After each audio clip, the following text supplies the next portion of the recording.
வங்கியின் பங்கு பணியாளராக செயல்பட்டார். 2017 முதல் நேற்று வரை செஞ்சை புனித குழந்தையேசுவின் தெரசா பங்கு தளத்தில் அர்ப்பண மனநிலையோடு பணியாற்றி வந்தார். 59 வயது, 30 ஆண்டு கால குருத்துவ வாழ்வு, மக்களை கவர்ந்த பணிகள், எளிய வாழ்வு, நீதியை நிலைநாட்ட போராடும் குணம், பிறரை தட்டி கொடுத்து வளர்க்கும் பாங்கு, கடின உழைப்பு, வளர்ச்சியை நோக்கி அழைத்து செல்லும் நேர்மை, கண்டிப்பு, ரவுத்திரம். குருக்களுடைய இறப்பின் போது அவர்களுடைய இறுதி அஞ்சலியில் அவர்களுடைய பூத உடலை தூக்கும் போது பெட்டியை தூக்கும் முதல் மனிதர். இவையெல்லாம் ஒரு மரணத்தால் அழிக்கப்பட்டாலும் மரணம் அவரை வெற்றி கொள்ள முடியாது. இயேசுவின் உயிர்ப்பு அவரை உயிர் தரச் செய்யும் என்பதுதான் நம் நம்பிக்கை. இயேசு சாவின் கொடுக்கை தம் சாவினால் அழித்தொழிந்து தம் மரணத்தால் நமக்கு உயிர்ப்பு உண்டென விளங்கச் செய்தார். உயிர் தருதலும் வாழும் நாளே. என்னிடம் நம்பிக்கை கொள்ளுவர் இறப்பினும் வாழ்வார் என்பதில் நம்பிக்கை கொள்ளும் நாம் இயேசுவில் நம்பிக்கை உண்டு. இயேசுவின் இறையாட்சி பணிக்காக தன்னை முழுவதும் அர்ப்பணித்து தன் வாழ்வால் இறைவனை மாட்சிப்படுத்தி நேற்று இறைவனை சேர்ந்த நம் அருமை தந்தை எல் சகாயராஜ் அவர்கள் நிலை வாழ்வில் பின்னக பேரின்பத்தில் இடம்பெறவும் புனிதர்களின் புலமையில் பங்கேற்கவும் இத்திருவழிபாட்டில் இணைந்து கொண்டாடுவோம்.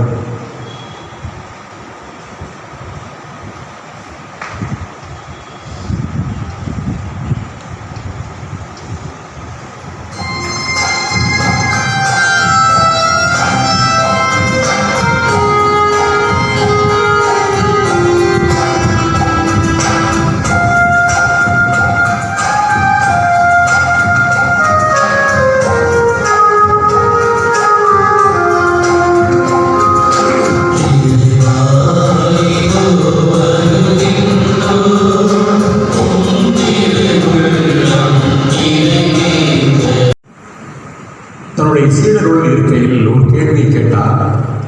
அது நடந்தது அவர் இறைவனை சேரும் முன்னால், ஒரு சில வருடங்களுக்கு முன்னால். அவருடைய ஞானத்தையும் அறிவையும் தெரிந்து தனக்கு அடுத்து வருகின்றவரை நியமிக்க வேண்டும் என்ற நோக்கத்தோடு கேட்டார். மனிதனுடைய ஆயுள் எவ்வளவு என்பதுதான் அவருடைய கேள்வி. நம்ம கேட்டால் சொல்லுவோம் 80, 70 என்று. அப்படித்தான் அவரோடு சொன்னார்கள். 80 வயசு தான். அவர் தலையை ஆட்டினார். இல்லை. 70 வயது என்று சொன்னார்கள். இல்லை என்று சொன்னார். 60 என்று சொன்னார்கள். அப்பொழுதும் தலையை இல்லை என்று ஆட்டினார். அவர் சொன்னார்கள், மனிதனுடைய ஆயுள் ஒவ்வொருவருக்கும் ஒரு வேறுபடும், மொத்தமாக சொல்ல முடியாது. ஆகவே ஒரு சராசரி 60 நடக்குமே என்று சொன்னார்கள். அவர் இல்லை என்று சொன்னார். இறுதியில் சொன்னார், மனிதனுடைய ஆயுள் ஒரு மூச்சு அப்படின்னா, மனிதனுடைய ஆயுள் ஒரு மூச்சு. சீடர் சொன்னார்னா, என்ன குரு எப்படி சொல்லுகிறீர்கள்? ஒரு நாளைக்கு 9,000 முறை மூச்சு விடுகிறோம், அப்படி இருக்கும்போது ஒரு மூச்சு என்று சொல்லுகிறீர்களே என்று கேட்டாரா? இப்படி மூச்சை விட்டுட்டு மிச்சம் ஒரு உள்ளே இருக்கிற, மீண்டும் வெளியே விடுகிற, மீண்டும் நீ மூச்சை உள்ளே இழுப்பதற்கு உத்தரவாதம் கொடுக்க முடியுமான்னு கேட்டாரா சிலர்? முடியாது. என்னைக்காக ஒரு நாள் விட்டு மூச்சு விட்டாங்க. ஆகவே மூச்சு என்பதுதான் ஒருவருடைய ஆயுள் சொன்னார். அப்பொழுது கேட்டால் மாதிரி 60, 70 வயசு ஆயுள் என்பது, நாம் சொல்கிற ஆயுள் என்பது ஆண்டவன் கொடுத்துள்ள கொடை. அது ஒரு 30, 40, 50, 60, 90 ஆண்டு கொடை தானுடைய அது ஆயுள் என்ன நீங்கள் சொல்கிற வார்த்தை சொன்னார். அன்பார்ந்த சகோதர சகோதரர்களே, மனித ஆயுளை பற்றி சிந்திக்கும் பொழுது நேற்றைய நிகழ்ச்சியை நான் வாசித்த இந்த வார்த்தைகள் அப்படியே எனக்கு ஞாபகத்தில் வந்தன.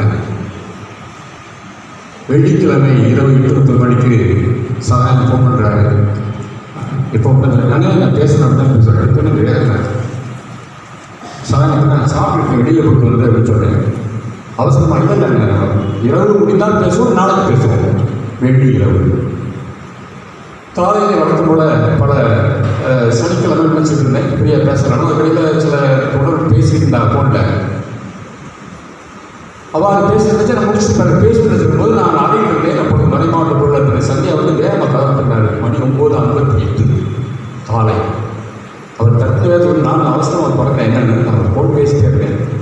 அவர் சொல்லி சமயத்துக்கு ரொம்ப சீரியஸாக இருந்தார். நான் என்ன ஏரியாமல் அந்த ஃபோனை வந்து அப்படி கீழே விட்டேன். அது நல்ல வேலை கதவு பக்கத்தில் இருந்த டேபிள் இருந்தாலும் அதில் வந்துருச்சு. அப்படி என்ன எப்படி சொல்லி அப்படின்னு சொன்ன உடனே அவர் சொன்னால் அது ஒன்றும் இல்லை, பள்ளிக்கூட பேசிட்டு இருந்தாரா, மயக்கம் விட்டுருக்காங்க சிபிஎஸ்சி சொன்னாங்க. அடுத்து நான் அப்படி சொன்ன உடனே அடுத்து அதை ஃபாலோ பண்ணாங்க. நான் என்ன செய்ய அப்படின்னு சொல்லிட்டு அப்படி நான் திரும்பி கேட்டேன். இந்த மாதிரி நாங்கள் மருத்துவரை வந்துருக்காரு அப்படின்னா 10 நிமிஷம் தான் வந்துட்டு மருத்துவ சொன்னால் இப்போ படிச்சுலாம் போயிடுச்சு அப்படின்னாங்க. 10 நிமிஷம். அப்புறம் அடுத்த 10 நிமிஷம் சொன்னால் நாங்கள் ஆம்புலன்ஸு ஏற்பாடு பண்ணியிருக்கோம் அப்படின்னாங்க. அடுத்த 10 நிமிஷம் சொன்னால் ஆம்புலன்ஸ் வந்துடுச்சு, நாங்கள் அவரை எடுத்துக்கிட்டு போகிறோம். 10 நிமிஷம் தான். அடுத்த 10 நிமிஷத்தில் நாங்கள் மாநகரி போயிட்டு சொன்னாங்க. உடனே நான் தந்தை விசந்தனோட தொலைபேசியில் ஃபோன் பண்ணி இந்த மாதிரி சொல்லி அவங்களுக்கு ஜிஎம் தெரியும், இந்த மாதிரி கொண்டு வராங்க, உடனடியாக ஏற்பாடு செய்வீங்க. ஒருவேளை ஏனென்றால் வெளியே சாப்பாட்டாங்கனாலும் நம்ம 1 மணி நேரம் தாங்குவாங்க. மாநகரியில் ஃபஸ்ட் எய்ட் கொடுத்துட்டோம்னா ஒருவேளை என்ன 1/2 மணி நேரம் செஞ்சீங்கன்னு 6 போயிட்டுருக்காங்க. மதுரை கொண்டு போயிடலாம், நான் ஏற்பாடு செய்யணும் அவங்க செய்தாங்க. மறுபடியும் அடுத்த 10 நிமிஷத்தில் செய்தி ஆரம்பிச்சாக இருக்குது. அங்கே போய் சேர்ந்த உடனே மருத்துவ சொல்லியிருந்தார், வழியை முடித்து விட்டது. மனிதனுடைய ஆய்வு கேள்விக்குரிய என்பதிலிருந்து நாம் அறிந்து கொண்டோம். ஒரு அறிஞரை கூற்றுண்டிருக்கிறது, வாழ்க்கை என்பது கேள்வி பதில் இல்லை, மரணம் என்பது பதில் கேள்வி இல்லை. அன்பாக நலசன்ஸ் பார்த்தோம்னா வாழ்க்கை என்பது கேள்வி, பல கேள்வி கேட்கலாம், எல்லா கேள்விக்கும் நான் பதில் கிடைப்பதில்லை வாழ்க்கையில். அதுபோல் மரணம் என்பது பதில். என்ன கேள்வி முடியும் கேட்டார்கள், என்ன பதில் சொல்ல முடியும்? பல பேர் கேட்டார்கள், அதனால எப்படி நினைச்சு இதோட பிரச்சனை இல்லை, திடீர்னு எப்படி நினைச்சு, அது பெரிய நோய் இல்லை அவருக்கு என்று கேள்வி கேட்டோம். பதில் முடிஞ்சு வச்சு ஒரு கேள்வி கேட்டு முடியும். இதுதான் நேற்று காலை நடந்தது. அன்பாந்தோடைய பிறகு பல தொலைபேசியில் பலரும் அதிர்ச்சியோடும் பதற்றத்தோடும் தான் பேசினார்கள். அவர்களே பதற்றத்தில் இருந்தோம் பற்றி பேசினார். ஏன்னா அப்படிப்பட்ட ஒரு மரணம். அவரை அன்பு செய்தவர்களுடைய எண்ணிக்கை எப்படி, பயன்பெற்றவருடைய எண்ணிக்கை ஒரு பக்கம், இப்படி எல்லாம் இருந்தனால அப்படி கேள்வி பதிச்சு. அன்பாங்களே ஒன்றை நான் யோகா நட்சத்திர வாசித்தோம். அந்த நற்செய்தியிலே அந்த பகுதியிலே ஆசிரியர் நிற்பிப்பது என்பது அனைவரும் அறிந்தது. ஆனால் அந்த கவனிச்சோம்னா ஒவ்வொரு ஆண்டவருடைய மனநிலையை பார்த்தோம்னா பலவாறு வெளிப்படுகின்றன. அப்படி என்றால் இதுதான் நமக்கு வெளிப்படுகிற அவருடைய அன்பு செய்தவருடைய மனம் கேள்விப்படும் போது எப்படிப்பட்ட எண்ணங்களை வெளிப்படுத்துகிறது அடையாளம். யோவான் நட்சத்திர 11ஆம் அதிகாரத்தில் 3வது சொற்றொடரில் உன் நண்பன் நோயிட்டிருக்கிறான் என்று அங்கே சொல்லியிருந்தார். நண்பன் தாசன் நோயிட்டிருக்கிறார் என்று சொல்லியிருந்தார். 4வதுல ஆண்டவர் சொல்கிறார், இந்நோய் சாவில் முடியாது, சாவில் முடியாது. திருப்பி 6வது வசனத்தில் தாம் இருந்த இடத்துல இன்னும் 2 நாட்கள் தங்கிவிட்டார். 11வது வசனத்தில் நம் நண்பன் லாசர் தூங்குகிறான் என்று சீடர் சொல்கின்றார். நம் நண்பன் லாசர் தூங்குகிறான். 16வது வசனத்தில் லாசர் இறந்து விட்டான். ஆண்டவர் ஏன் அப்படி போட்டு லாசர் இறந்து விட்டான், நான் இல்லாதவருக்கு மகிழ்ச்சி அடைகிறேன், நீங்கள் நம்புவதற்கு வாய்ப்பு என்று சொன்னார். 14 23 இயேசு மாத்தாட சொல்கிறார். நான் சொல்கிறேன், நீங்கள் இருந்திருந்தால் பார்த்தோம் நண்பன் என்னுடைய தம்பி இறந்துட மாட்டாங்க. மாத்தா சொன்னார், உன் சகோதரன் உயிர் செல்வான்னு சொல்லியிருந்தார். அதன் பிறகு 37 அவருக்கு 4 நாள் ஆச்சு. மெதுவாக தான் வராது. நான் மகிழ்ச்சி அடைகிறேன் சொல்கிறேன். மரியா யூதர்கள் அழுதலை கண்டு இயேசு உள்ளம் தும்புரி கலங்கி இங்கே வைத்தீர்கள் என்று 2 முறை இந்த வார்த்தை உள்ளம் தும்புரி கலங்கி தங்களுக்கு முன்னாலேயே இருந்து அந்த வார்த்தை பயன்படுத்துகிறார். அந்த வார்த்தையை யோவான் நற்செய்தியால் பயன்படுத்துகிறார். உடனே மனம் குறித்தான் சொல்வார், கல்லை அகற்றுங்கள் என்று சொல்கிறார். அடுத்து அவர் சொல்வது உரத்தவர்களின் அவசரை வெளியேறும். அன்பு அந்த பார்த்தோம்னா எத்தனை அவருடைய உணர்வுகளும் போராட்டங்களும் அவருக்கு அவர் உள்ளத்தில் மனதில் சேர்க்கிறார்களே. அவருடைய அன்பு அவருக்கு தெரியும். உயிர்த்தனம் செய்ய போகணும், உயிர்த்தனம் முடியும், உயிர்ப்பிக்க முடியும், எல்லாம் தெரியும். ஆனால் மனத்துக்கு அழுகின்றாரே அப்படின்னு தான் நம்மிடம் இருந்தார். அதைத்தான் நான் பார்த்தேன். அவரால் அன்பு செய்யப்பட்டவர்கள் எந்த அளவுக்கு பேசும்போதே பலர் தன்னுடைய இணைப்பை துடித்து விட்டார்கள். அவர்களாக அன்பாந்தோடைய இந்த காரணம் பலருடைய சுருக்கமாக சொல்றேன். அவருக்கு இந்த பெரிய நோய்கள் ஏன் நடந்தது? அவர் இதனால அறுவை சிகிச்சை பண்ணியதில்லையே, இதனால மருத்துவமனையில் அட்மிட் ஆகி பார்க்கலையே, இப்படிப்பட்ட ஒரு திடீர்னு 1/2 மணி நேரத்தில் இப்படி முடிச்சு மொத்தம் வந்து அரங்கங்கள் அதைகள் இணைச்சி முடிந்ததால் எல்லோரும் கேள்வி இருக்கிறார்கள். ஆனால் இதுதான் நடந்தது. அன்பார்ந்த சகோதர சகோதரர்களே, இவ்வாறு பெரிய நோய்களிலே சின்ன நோய்களிலே ஒன்றுமில்லை ஒன்றுமில்லை ஏன் நடந்தது, எப்படி நடந்தது என்றெல்லாம் நான் கேள்வி கேட்கவில்லை. ஆனால் நடந்திருக்கிறார். ஒன்றை மட்டும் அவரை பற்றி சொல்லி நான் சொல்லுகிறேன். அவருடைய இயல்பு எப்பொழுதும் போனால் ட்ரெயினில் போட்டுவாங்க துரித ரயில் வண்டி வேகமாக பசஞ்சர். அதே மாதிரி பஸ்ஸில் போனோம்னா துரித பேருந்து போட்டிருப்பாங்க. அதோட அதிகமாக அடிக்கடி பார்க்குறோன்னா துரித உணவு, ஃபாஸ்ட் ஃபுட். இவர் செயல்பாட்டின் அனைத்திலும் துரிதமாக செயல்பட்டதே அவருடைய வாழ்விலும் துரிதத்தை ஏற்பட்டுவிட்டது. எப்பொழுதும் வேகங்க அவருடைய வாழ்க்கையில் பார்க்கறதே குறைய 30 வருடங்கள் துருவானே எனக்கு தெரியும், துருவானவர்களும் தெரியும். நான் சொல்லுவேன் எப்போ தம்பி கொஞ்சம் இதை பார்த்து போ சகாயம். அப்போ ஒரு வார்த்தை சொன்னார், மீண்டும் ஒரு முறை இல்லை, அவர் இருந்த ஒரு பாடு இருக்கும்போது சொன்னார், மறைமாவட்ட பணி கண்காணிப்பாக சொல்லியிருக்காரு, செஞ்சு பண்ணி சொல்லியிருக்காரு. யாரும் சொல்லுவேன் ஆனால் மசன்னா காரியம் புரிய மாட்டேங்கிறேன், தடாலட்டே செஞ்சு வச்சுக்கிறேன் கொஞ்சம் இதே போடுங்க பேசுவாங்க. இதே போடுங்க மசன்னு நான் வேலை செய்ய மாட்டேங்கிறேன், தடாலட்டே பண்ணால் முடிஞ்சு வருவேன். அதே நேரத்தில் பாருங்க பிரச்சனை வந்து ஏதாச்சும் சொல்லியிருக்காரு, நான் சொன்னதில் போனேன். ஆமாம் நான் சொன்னேன், சரி ஏற்றுக்கொள்ளலாம். சில நேரம் எப்பொழுது இது ஒத்து வராதுன்னு தெரியும். ஆனால் அவருடைய இயல்பு அப்படிதான் இருக்கும். அது ஏனென்றால் இதனால் உடல் பணிக்கிற பணியாளர்கள் கஷ்டப்படுவாங்க. எனக்கு தெரியும், அதையும் தெரியும். தண்ணி போட்டு வந்து பிரார்த்தனை முடியாத என்னென்ன எனக்காக நான் வேலை செய்ய சொல்லலையே, மக்களுக்காக மாணவர்களுக்காக. இது எப்படி இதில் என்ன இருக்குது, கஷ்டப்பட்டாலும் அதனால் மக்களும் மாணவர்கள் பயன்படுகிறார்கள் சொன்னது அண்மையில் 2 வருடத்துக்கு முன்னால் சொன்னதெல்லாம். எனவே இப்படி அவருடைய வாழ்வு பணி அறுப்பணியும் இறைப்பணியும் மாணவர் பணியும் மாணாக்கர் பணியும் எந்த பணியோ அந்த பணியில் அவர் ஈடுபட்டால் அவருடைய சிறு உடல்நல துறையில் இருக்கிற உண்மை. அதை காட்டிக்கொள்ளவில்லை மட்டுமல்ல, அந்த நேரத்தில் அவர் செயல்பட்ட வேகத்தில் அதை யாரும் கணிக்க முடியாது. அவருடைய துரிதமான செயல்பாட்டில் அவருடைய உடல்நோயில் இருந்தது இல்லாமல் திடீர்னு யாரும் மயக்கம் கொண்டு செய்யல. உடல்நோய் இருந்தாலும் அதையும் போலாக செய்திருந்தால் அவருடைய வாழ்வில் நடந்தது.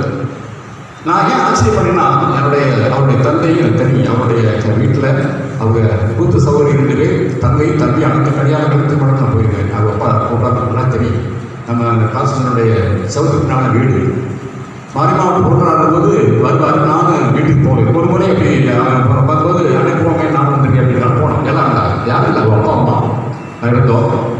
அப்பொழுது அவங்க அம்மா டீ போட்டு அவங்க அப்பா சொன்னாங்க, சார் ரொம்ப இப்படி சரி அப்படின்னு சொன்னாங்க.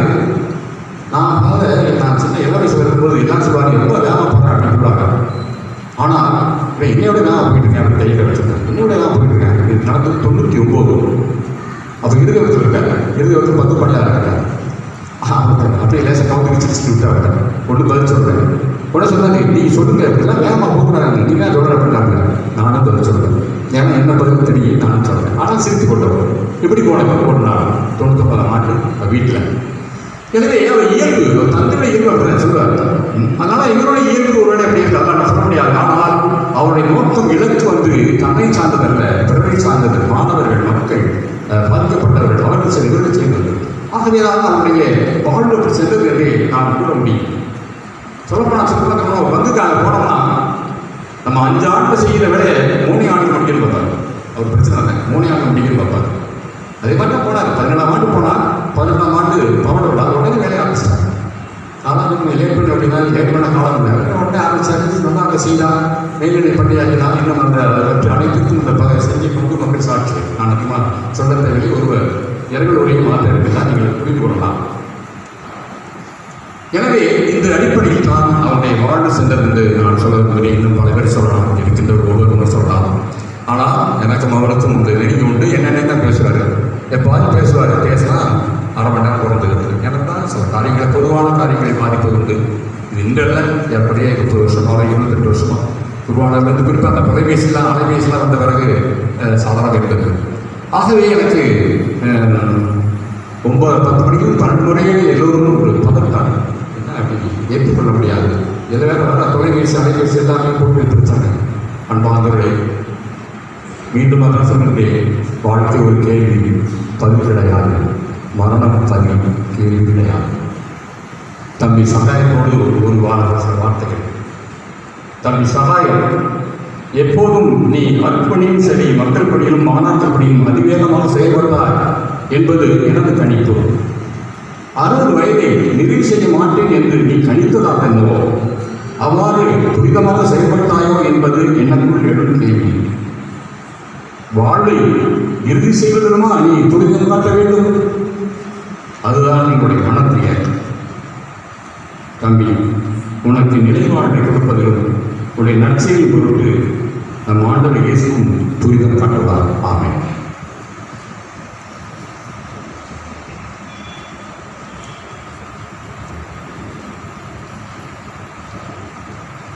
உணரச் செய்யும் நாள், இறப்பு நம் இறைமையை உணர அழைக்கும் நாள். அழிவிற்குரியதாய் விதைக்கப்படுவது அழியாததாய் உயிர் பெற்று எழுகிறது. மதிப்பற்றதாய் விதைக்கப்படுவது மாண்புக்குரியதாய் உயிர் பெற்று எழுகிறது. வலுவற்றதாய் விதைக்கப்படுவது வல்லமையாய் உயிர் பெற்று எழுகிறது. மனித உடல் கொண்ட நம் அன்பு சகோதரர் அருட்தந்தை சாயராஜ் இந்த மண்ணில் விதைக்கப்பட்டு இன்று ஆவிக்குடன் எடுத்து ஆண்டவரோடு உயிர் தெழுகிறார் என்பதே நமது நம்பிக்கை. ஏறக்குறைய 10 ஆண்டு கழித்தவரை நான் சந்தித்தேன். 2014 என்னை பார்க்க இத்தாலிக்கு வந்திருந்தார். 2 வாரங்களுக்கு முன்னால் அவரை ஒரு பொங்கத்தில் சந்தித்தேன். அவரை பற்றி நினைக்கின்ற பொழுது எனக்கு வருகின்ற 2 வார்த்தைகள்: புரட்சியாளர், விதைக்கப்படுவது. மீண்டும் அவர் பிறக்கிறார். தம்பி, நீ எந்த கருவியை எந்த ஆயுதத்தை எடுக்க வேண்டும் என்பதை உன் மாற்றாளர்களுக்கு கற்றுக் கொடுப்பார் என்று சொல்வார். அவன் அன்போடு பேசினால் அன்போடு பதில் சொல். அவன் சற்று வேகமாக கை வீசினால் நீ தடுத்து ஆட்கள். அறிவோடு பேசினால் அந்த ஆயுதத்தை உட்பட திருப்பமாக பேசின வெற்றிகள் ஞானத்தை நீ எப்பொழுதும் கைக்குள்ள சொல்வார். எப்படி நான் 12 நாட்களில் பேசிய பொழுது அவர் உப்பாக இருக்கிறார், தீயாக இருக்கிறார். எப்படி அது? இந்த உப்பை தண்ணீர் போடுகின்ற பொழுது சுவை தருகிறதே, அதே உப்பை தீயில் போடுகிற வெடிக்கிறதே. ஏன் சகாயை வெடிக்கிறாய்? சில நேரம் நீ தண்ணீர் கலந்த அந்த உப்பு போல சுவை தருகிறாய். எப்படி அது? நீ தீயாக இருக்கிறாய் என்றால் பல சொல்லுற வார்த்தை, கோபக்காரன், புரட்சிக்காரன், ஏதாவது பேசுகிறோம். அந்த தீயில் தானே நம்ம சோறு குறித்து சாப்பிடுகிறோம். அதே தீயில் உப்பை போட்டால் அல்லது அந்த தீக்குள்ள பட்டால் வெடித்து சாகிறது, துன்பம் தருகிறது. உன்னால் எப்படி முடிந்தது? ஏனென்றால் அவர் வாழ்க்கையில் கடந்து வந்த பாதியும் அவர் கொண்டிருந்த கொள்கையும் நமக்கு சொல்வது என்னவென்றால், எஸ்ஐயா புத்தகம் அதிகாரம் 61, ஆண்டவரின் ஆவி என் மேல் உள்ளது, ஏனெனில் அவர் எனக்கு அருள்பொழிவு செய்துள்ளார். ஒடுக்கப்பட்டோருக்கு நற்செய்தி அறிவிக்கவும், உள்ளம் உடைந்தோரை குணப்படுத்தவும், சிறைப்பட்டோருக்கு விடுதலை பறைசாற்றவும் ஆண்டவர் மறுதரும் ஆண்டினை இந்த மக்களுக்கு உலகமெல்லாம் எடுத்துச் சொல்லவே என்னை அனுப்பினார் என்பதை நம்பினார். அதை செயல்படுத்தி காட்டினார். சொன்னதை செய்தார். சில நேரங்களிலே மனித இயல்பிலே சற்று அதிகமாக அவர் பேசியிருக்கலாம், சொல்லியிருக்கலாம். ஆனால் இன்று இந்த இறை மக்கள் கூட்டமே அதற்கு சாட்சி. இந்த வழித்தளத்தை, இந்த மறைவாட்டத்தை, இந்த மண்ணை எவ்வளவு அவர் அன்பு செய்திருக்கிறார், தன்னுடைய மதிப்பிடால் எவ்வாறு வளர்த்திருக்கிறார் என்பதற்கு நாம் தான் சாட்சி. அவர் இன்று இறந்து விட்டார், உலகில் இல்லை. ஆனால் அவர் விதைத்த அந்த மதிப்பீடுகள் இந்த நம்மிடமிருந்து அகன்று கொண்டே உள்ளார். உண்மை, அன்பு, நீதி, சமத்துவம், சகோதரத்துவம் என்பதே தன்னுடைய இறையாட்சி மதிப்பீடாக வாழ்ந்தார். கல்வியும் சேவையும் தன்னுடைய 2 கண்கள் என்பதை காப்பியமாக்கி போராடி வாழ்ந்தவர். போராட்டம் என்பது அவரோடு பிறந்த போல ஒரு காயினுடைய ஒரு நாணயத்துடன் இருந்து சகா அன்பாய் இருக்கிறார், அதை வெடித்து தருகிறார். நீதிக்காக போராடுகிறாய், ஏழை எளிய மக்களுக்காக முன்னின்று குரல் கொடுக்கிறாய். அதே நேரத்திலே அவரது குரலுக்காக அவர்களுடைய வாழ்விற்காக எத்தனை முறை உன்னை பலர் குரலில் நிறுத்திருக்கிறார்கள், எத்தனை முறை உன்னை காயப்படுத்தியிருக்கிறார்கள், எத்தனை பகலை உன்னை கண்ணீர் செய்திருக்கிறார்கள். அதையும் நாம் சற்று என்று நினைத்து பார்க்க அடைகிறேன். ஏனென்றால் அருட்தந்தை சகாயம் அவர்கள் ஒவ்வொரு நாளும் காலை 7 மணிக்கு நற்கரையின் முன் அமர்ந்து ஜெபிப்பதை விளக்கமாக வைத்திருக்கிறார். அன்புக்குரியவர்களே, காலை 7 மணி அளவில் அமர்ந்து நற்கரை ஜெபம் செய்து இரவு நேரங்களிலே ஜெபமாலை சொல்லி வழக்கம் வைத்திருக்கிறார். நம்மில் அனைவரும் செய்கிறோம். இந்த நாளில் அதை நாம் நினைத்துக் கொள்வோம், அதை நம்முடைய சொத்தாக நாம் எடுத்துக் கொள்வோம். இன்னும் குறிப்பிட்டு சொன்னால், செஞ்சை பங்கிலே இப்பொழுது அவர் புதுப்பித்திருக்கிறார். நீங்கள் ஆலயத்தில் உள்ளே செல்வது இருப்பிடத்தில் எழுதியிருக்கிற இறை வார்த்தை, அன்பே அருளே ஆற்றலே ஆளுக.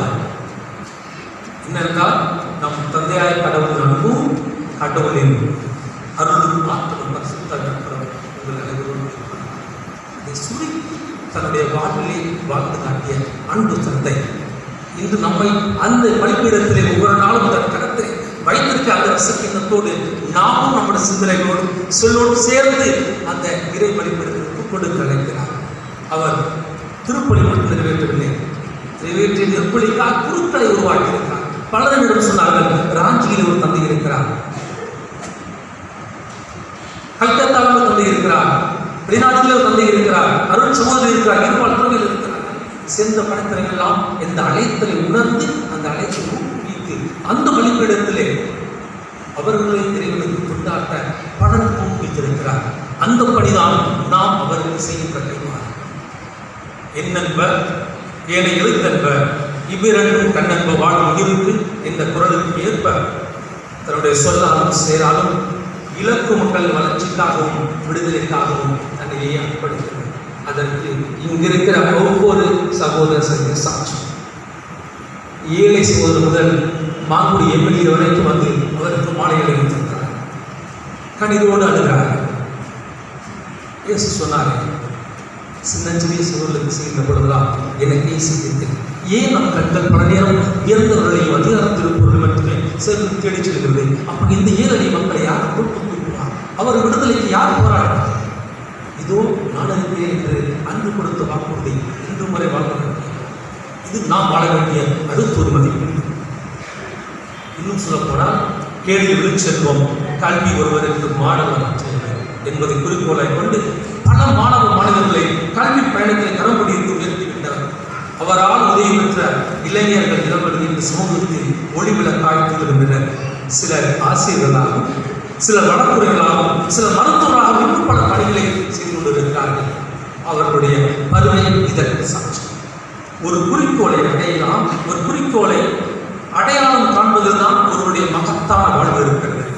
குறிக்கோளோடு வாழ்ந்து இருக்கின்ற பொழுது வரலாற்றை நீ படைக்க முடிகிற தத்துவத்தை, கடமை, கண்ணியம், கட்டுப்பாடு என்ற கொள்கையோடு ஆன்மீக பணியும், ஆசிரியர் வழிநடத்து பணியும், சமுதாய பணியும், குறிப்பாக வழக்குணர்வுகளையும் அழைத்து ஏழை மக்களுக்காக தன் வாழையை அர்ப்பணித்தார். துன்பங்களை கண்டு தோண்டவர்கள் மாறாக சொல்லுவார், அறிவில் நிமிருங்கள், ஆளுமையில் சிறந்தோங்குங்கள், அன்பில் நெகிழுங்கள், விளக்கில் ஒழுங்குங்கள் என்றார். தமது இறை சேவையாலும் சமுதாய பணியாலும் கடைகோளி மனிதனுக்கு நீதி கிடைக்க வேண்டும் என்பதில் மிகவும் கவனமாயிருந்தார். மறைமாவட்ட நலனுக்காக தன் உயிரையும் தந்தார். தன் நண்பருக்காக உயிரை கொடுப்பதை விட மேலான அன்பு யாரும் இல்லை என்றார் இயேசு. இதோ ஒரு குறிச்சி கொடுக்கிறேன். ஓ சகாயமே, எடுத்த காரியம் எவ்வளவு எதிர்ப்பு வரையிலும் எதிர்த்து நிற்பாய் நீ. எப்பேற்பட்ட மகனையும் எச்சவிலும் துணிந்து கேட்பாய் நீ. தவறென்று தெரிந்தால் தட்டி கேட்க தயங்க மாட்டாய் நீ. தீங்கென்று பட்டால் உங்களிடத்திலே சமரசம், கண்டிப்பும் கராரும் உன் ரத்தத்தில் ஊறியவை. நண்பன் என்றால் உயிரையும் கொடுப்பாய் நீ. ஓ சகாயமே, உப்பு நீர் உன்னை சுரண்டிய போதும் மண் குழியில் எடுத்தாய். எவனை எதிர்க்கும் நீ ஏன் எவனை எதிர்க்கவில்லை? நீ விட்டு சென்றது எவன் என்றும் காயமே காயமே காயமே. அன்புக்குரிய சகோதர சகோதரிகளே, உறுதியான வேர்களை கொண்ட மரங்கள் எந்த புயலுக்கும் சாய்ந்ததில்லை. அதே போல உறுதியான மனநிலை கொண்ட மனிதர்கள் நாம் வாழ்க்கையில் சிறு சிறு சலசலப்புக்கு அஞ்ச தேவையில்லை. அந்த சலசலப்பு எதன் பெயரால் வந்தாலும் சரி, உண்மை இலக்குகளை விடுத்து சொல்வோம், உறக்க செய்வோம். அதான் நாம் அவருக்கு செய்கின்ற கைமாறு. அப்படிப்பட்ட அந்த அன்பு சகோதரனுடைய கிறிஸ்துவ வாழ்வில் கற்றுக்கொண்ட நம்பிக்கை சாவு அழிவாக பார்க்கப்படுவதில்லை, மாறாக வாழ்வுக்கு செல்லும் வழியாக பார்க்கப்படுகிறது. இயேசு கிறிஸ்துவின் உயிர்ப்புதான் கிறிஸ்துவின் சாவை ஒழுங்குகிறது. எதிர்பாராத விதமாக நடந்த பிரிந்த இந்த இவருடைய இறப்பு பயணத்தில் நாம் ஒரு நேரத்திலே இந்த அன்பு தந்தை சகரத்திலிருந்து தருகின்ற மறைமாவட்டத்தை சேர்ந்த ஒவ்வொரு சகோதரர்களும் இருபால் திருவிழம் மக்களும் அவர் விட்டு சென்ற அந்த ஆன்மீக சமுதாய பணியை நம்மளால் முடிந்தவர்கள் வந்து செய்வோம். சிறப்பாக நானும் அந்த குடும்பத்தை உறவினர் என்ற முறையில் குடும்பத்தோடு சேர்ந்து உங்களுடைய நன்றியும் இதய அஞ்சலியும் இறைவன் நாமத்தால் தெரிவித்துக் கொள்கிறோம். ஏனென்றால் இறைவன் இறந்தோரை உயிர்த்தெழச் செய்வார் என்ற நம்பிக்கையே நமக்கு ஆறுதல் அளிக்கிறது. இறைவன் இறந்தோர் உயிர்த்தெழச் செய்வார் என்ற நம்பிக்கையை